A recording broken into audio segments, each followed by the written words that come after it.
Hey guys, I'm gonna give this review on my 2023 F350 high output.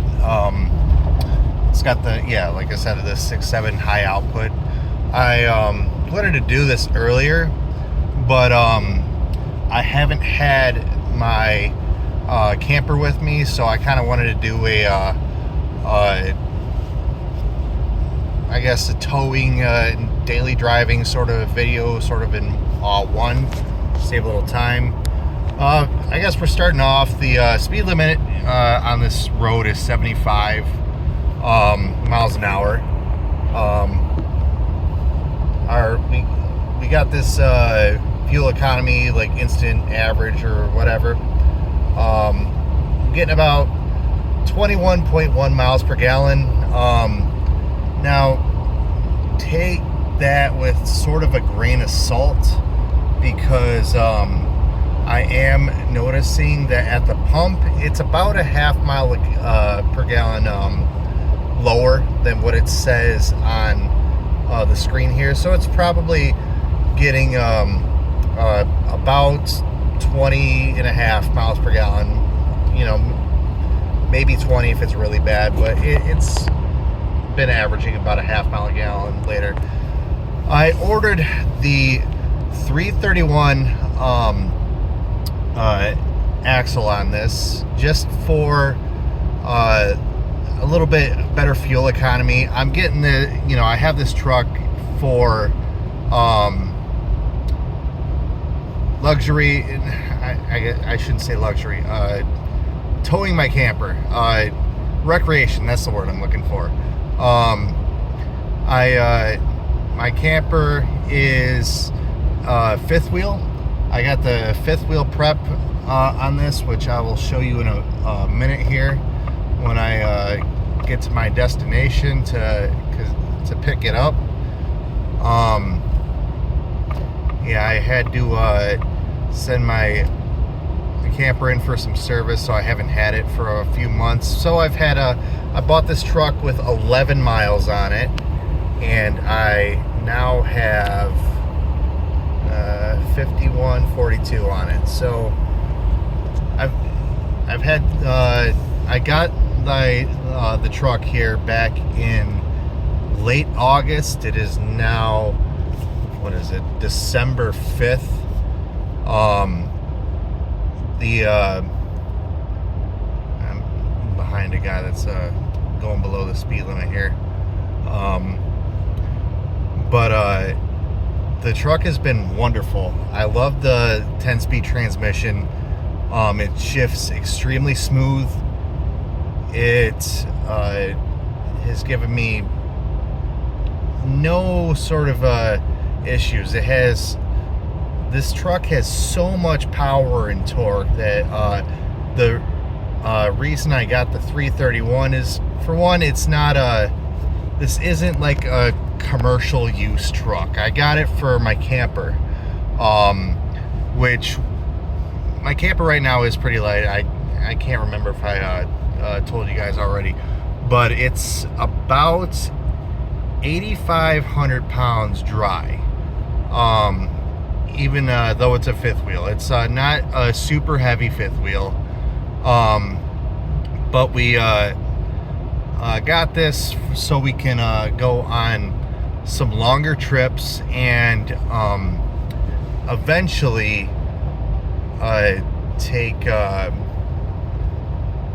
upgrade our camper to a bigger one.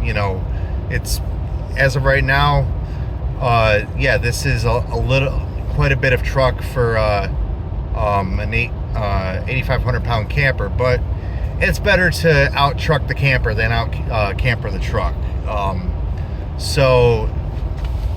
Let's see here. I'm going to be pulling up to my location here in a minute, so I'll give you a small walk around when I get there. All right, now that I'm all hooked up here, here's my bed here. I got my truck from Hagen Ford in Bay City. they really helped me out a lot. Like, I wanted to order in a spray and bed liner. They actually advised me against it, and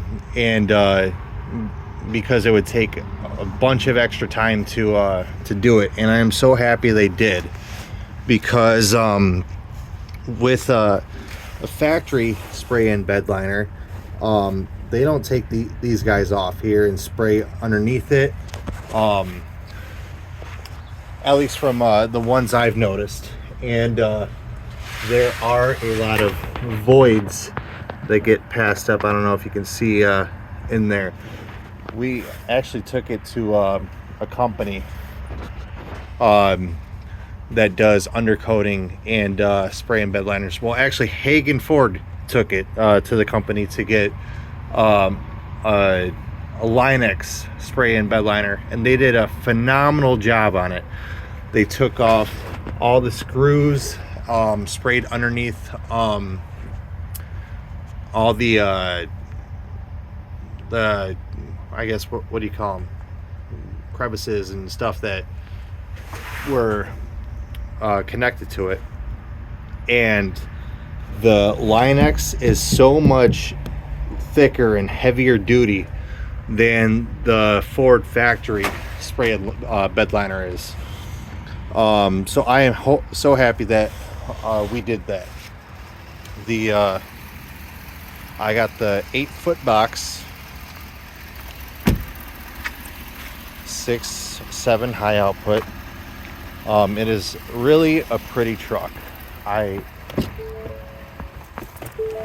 absolutely love the side steps. Sorry, it's cold out, so I can only spend so much time out there.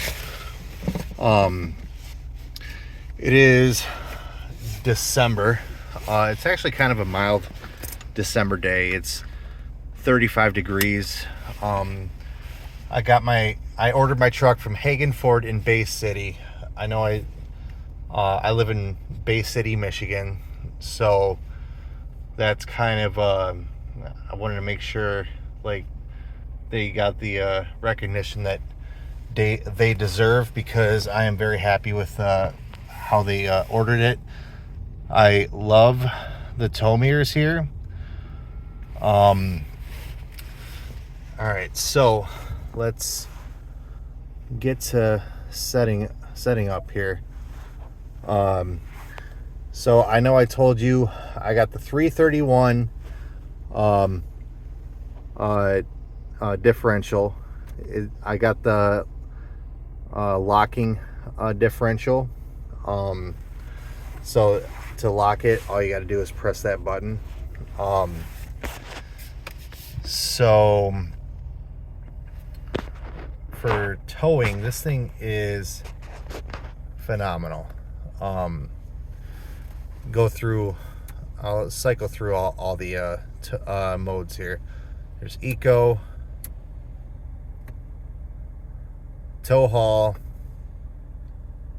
normal, slippery roads, and off-road. We'll obviously go into tow haul. So one of the reasons I got basically the main reason, and I know I touched on this a little bit, that I got the 331 and not the 430 differential is just because I'm using it for recreation, towing a camper, even if I got a heavy camper, which I do plan to down the road, and I'll just estimate it 15,000 pounds. This thing has more than enough power to be able to handle that sort of weight, even at with the 331 differential. So I'm not worried about that. So it's been idling for a minute here. So I'll go to my actual trip of what I've used on this tank. This has the 48-gallon tank. I've been averaging between city and highway driving 18.6 miles per gallon. I am very happy with the fuel economy of this huge truck. And while I'm driving down the road here, I'll reset the trip 2 so we can get the miles per gallon on that. I'm sorry if I'm stuttering a lot, or even if I'm going over the same thing, like same topics a few times. I'm going off the cuff here. I'm not going over a script or anything like that. So I'm just trying to do everything I can to give you all the info that I have for this. Now, this thing it pulls this 8,500 pound camper like it's not even there. It is incredible. It has so much power. I was maybe half throttle there and got up to speed like it was nothing. Basically, like, you know, that van that's ahead of me got up to speed at the same time that they did. So I got the Lariat. Pardon the mess. I have a kid and whatnot. So the main reason I got the Lariat is for the leather seats. We have a toddler and 3 dogs, and we like to camp. So we wanted something with leather seats so they're easier to clean than cloth. And I got the bench seat so we have more room. A lot of times one of our dogs will sit up front with us, and my wife will sit in the middle seat here. I forgot to turn on the engine brake. So the engine brake isn't too bad. It's kind of it's not like the best thing I've ever felt in the world, not the worst. I mean, it's kind of finicky on how strong it decides to be at that point. Like, let's see, I'll get up to 55 here, and it's working pretty good right there. But there's really no real hills to give you in the trip that I'm taking to give you a good indication on how it is. But it's not bad, you know. I'm sure it could be better, but I'm not going to complain too much. One thing I do love are these gauges here. So it'll show you exactly how much DEF you have, your exhaust filter, engine brake, turbo. I got my foot off the gas, and see, now it's starting to kick in, but it was barely kicking in. And I see now that I'm going even slower, it's kicking even more. So it's kind of finicky for my taste, but it is what it is. I'm not complaining too much because this load isn't extremely heavy, and I'm not going up and down hills as of right now. I don't have a good, accurate, like, experience of how it is going up and down hills as of right now. So, oops, flashed to my brights. That's something that I think is pretty cool. This has automatic brights. If you're going where I live, there's a lot of farmland.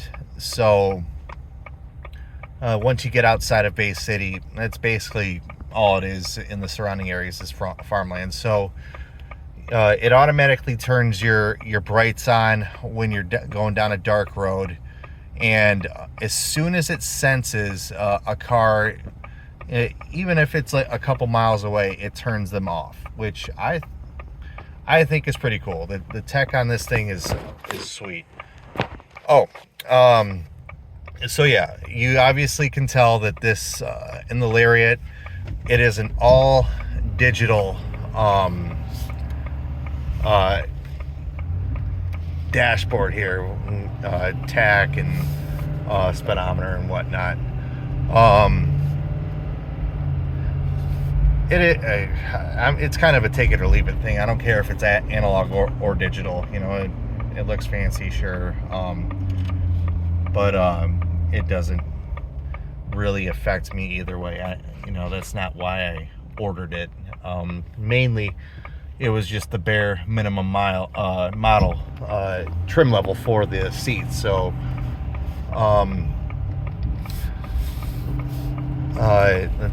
the 10-speed transmission shifts extremely smooth. I have zero issues with it. Some people say it's finicky. I guess I only have 5,100 miles on this thing, so I don't have a good... Yeah, I haven't put the miles on it yet. I haven't put it through the ringer with towing and whatnot, so maybe we'll see how it is once I get to, I don't know, 30,000 plus miles. Oh yeah, so I think I keep getting sidetracked. I got the 331 because I'm not going to be towing 25,000 plus pounds with this on a regular basis. It's not really a full-time fleet truck or anything like that. It's a recreational camper tower, and if I need to tow something else, I will have no issues with it. This thing has 500 horsepower, 1,200 pounds of torque. I have zero issues with what I got for this. So with the 331, I'm able to hold a higher rate of speed effortlessly. Like, I'm towing right now, and I'm holding 70 miles per hour at like 1,500 RPMs. So that it's in 10th gear and holding it like it's nothing. I'll do a trip fuel economy here. I'll reset it because that's kind of an older one. So going 70 miles an hour. I know the speed limit's 75, but I'm gonna estimate that most places around the country, because I know even further south in Michigan, the speed limit is 70, especially on like I-75 and whatnot. So I'll give you an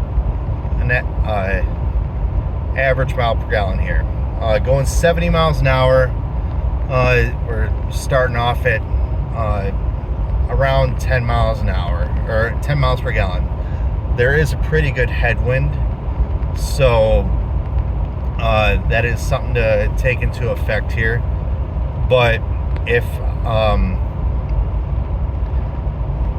I don't know what I would really get if I was in the same model but a gasser, like the 7.3, but I can only imagine it's a little worse than this. Last time I towed this, when I was going 55 miles an hour, it was averaging around 14-15 miles per gallon, but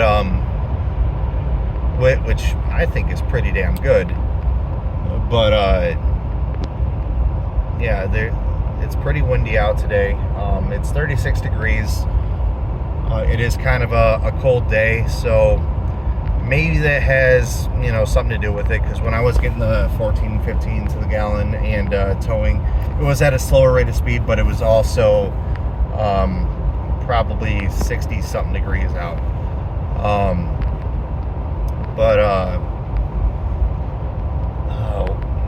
What else is there? So the seats our automatic. I enjoy the preset seating, because if you hit the 1, it goes to my setting. If you hit the 2, it goes to how my wife sits, and we don't have a number 3 right now, but there's 3 presets on it. All right, we're up to 11 miles per gallon right now. I turned around, turned through a small corner, so maybe I'm not so much into a headwind at the moment. But you know, that's an idea for fuel economy. It's a bulky camper, 5th wheel, so even though it's not terribly heavy, it's still not aerodynamic, so it's gonna capture a lot of wind.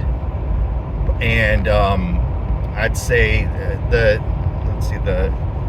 miles per gallon is still climbing here, so maybe it will reach out higher, but we'll see.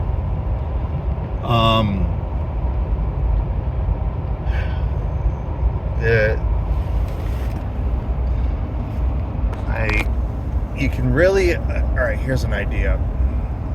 You can go through all the cameras even while you're driving. So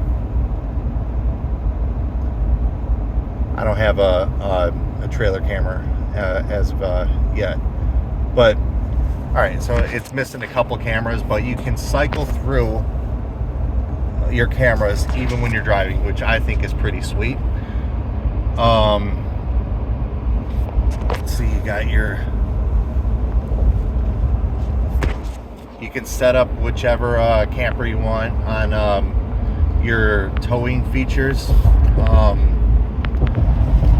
and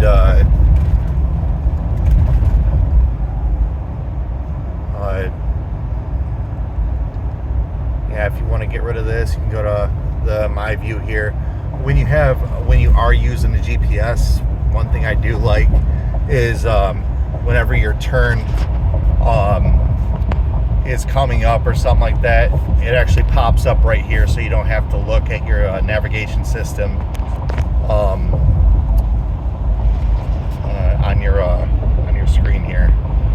The screen here, I think with the Lariat, it was the 12-inch screen, so it is bigger than what's on the lower trim models. The sticker price was $82,000 on this, and some change. With the spray and bed liner, it brought it up like it was like $700 or something like that. But how what's cool about Hagen Ford, where I got this, is they took it to the place for me and got the spray and bed liner, and they actually worked it into the financing. So after the spray and bed liner, it was like right at $83,000. So yeah, the sticker price for this really was like $83,000. And I'm so happy that they did that bed liner for me, because it is so much higher quality than the factory spray and bed liner. I ordered this in February. February of this year. I got it in late August. I think it was like August 20th or something like that. I can't remember the exact date, but because I ordered it kind of late in the year, so it took a few months, but it really didn't bother me at all, because I wasn't even in the country at the time when I ordered it. So it actually came in 2 days after I got home, so I timed my order just perfect.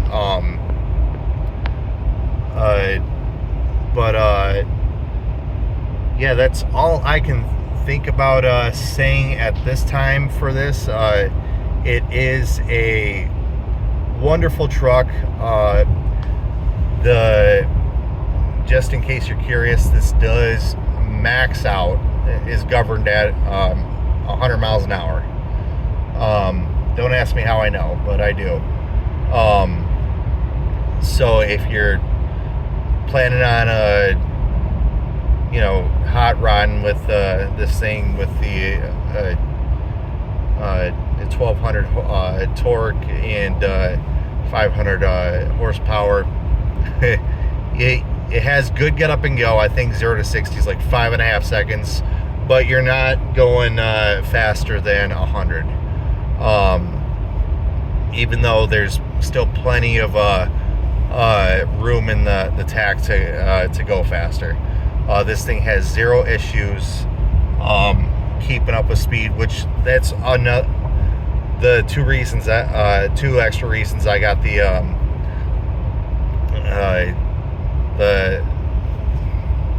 what's it called, 331 instead of the 430 or anything like that. One, like I said, I'm not going to tow 25,000 pounds plus all the time with this. I'd say max I would tow, when I actually do get it that would be consistent, would probably be 15,000. But I'm not even there yet. I still got to get a camper that's heavier. I'm behind a slow person, so my speed is dropping a little bit. And two, I've heard a lot of people that have had the 430, having trouble, like, I don't want to say trouble, keeping speed, but I guess, yeah, it brings your RPMs up pretty high when you're at a higher speed limit. So they just don't like higher speeds when you get to the 430s and whatnot. So I am very happy that I got the 331. If you're doing a lot of highway driving, not going through the mountains and like towing 25,000-30,000 pounds through the mountains and whatnot, you will have no issues with the 331 gear ratio. Let's go back to the trip fuel and see what we're doing right now. All right, so I'm up to 12 miles per gallon. I slowed down a little bit now, but you've been seeing I've been averaging 70 miles per hour towing this camper. So I personally love this truck. Let me know if you have any other questions on it, on if I can answer in the comments or just make another video on this. I highly recommend the high output 2023 F350. The ride without a load on it is a little bit on the rougher side. Obviously, it's got the heavy duty springs on it, but it's when it's under load, it's much smoother. It doesn't squat nearly as much when it's under load as you would if you're towing with a 250 or whatever. Yeah, that's all I have as of right now. If I think of anything else, I'll make another video, or let me know if you guys have any input on what you would like to know about this, and I will see you guys later.